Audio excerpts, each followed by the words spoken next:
All right, let's bring in former Navy JAG officer Don Brown. Don, thanks for being here on the show. So, look, let me just go to a straight-up question. Can America win this war from the air? I don't think that is possible. Will ground troops be needed? That's a loaded question. We certainly have superior air power and naval power, but it depends on how we define winning. If winning is taking out those nuclear materials, you're probably going to have to at least put special forces on the ground to take those out. Now, I know the president wants to avoid a massive use of ground troops, which is what has separated this action, from the Iraq and the Afghanistan action, the actions in Vietnam.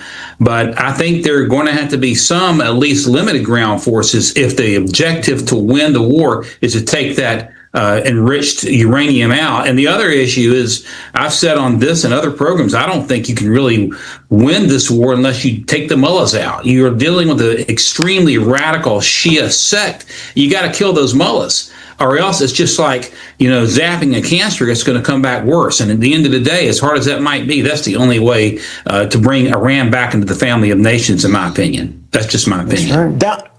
Don, I smell exactly what you're putting down and fully agree. But doing away with the mullahs, that's only part of the equation, it seems to me. Returning power to the people is the other part of the equation, but the people there aren't armed. So it seems like it's a no-win scenario from the Trump administration's perspective when it comes to really overturning the regime. It's a very difficult predicament, Terrence, for a number of reasons. The president knows he's got to keep gas prices down and under control for the midterms. The more you escalate, the more you run the risk of that happening. But you're correct. It's a kind of a catch-22 situation there. You may be able to take them out. They've rumored to have killed up to 52,000 of their own people to suppress free speech. I think the Iranian people are yearning for freedom again. And of course, it might be simpler to try to get them armed than it would be to send in ground troops. Nobody really wants to send in ground troops, but it's going to be there. He's threading a very delicate eye of the needle here, and we'll see how it turns out. It's interesting to see what he'll say Thursday night about it.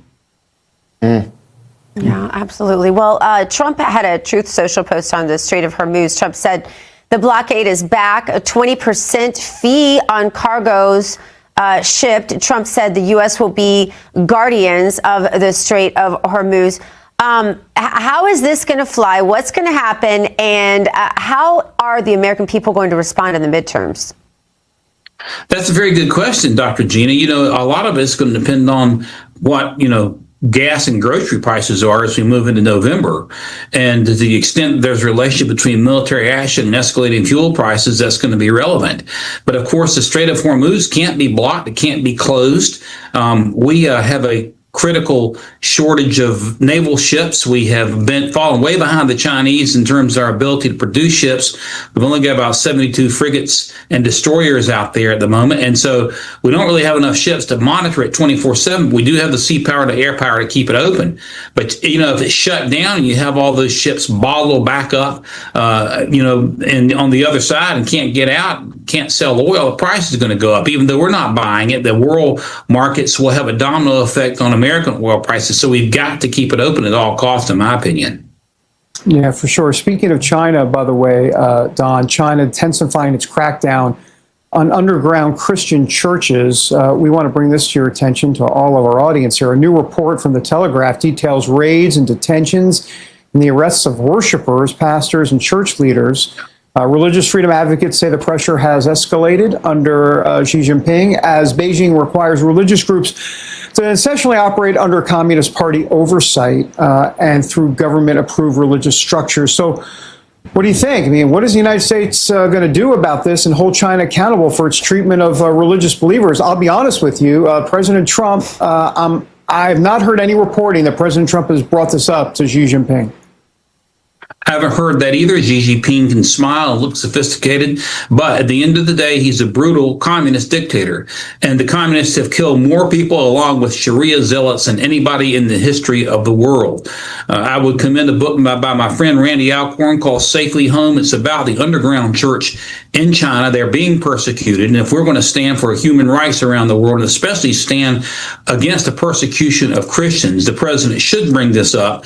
And the more he turns the screws on Iran, by the way, the worse it's hurting China in terms of their ability to get oil out of there. So that's another positive from part of the military action that's being taken. But I would like to see the president speak on that. We've got to protect Christians around the world. And by the way, thanks for that verse from Jude earlier, Dr. Gina. And this is very personal to me. I hope that we will take a more active effort to protect Christians who are being persecuted both by Sharia extremists and by communists as well. Yeah, Nigeria is a big one. We're going to start putting a big spotlight on as well, Don. All right. Well, Don, thank you. Amen to that. Thanks for being here. And by the way, thank you for your service to our country. Yes. We really appreciate it. Thanks, all three of you. Hope to see you again soon. God bless. God bless.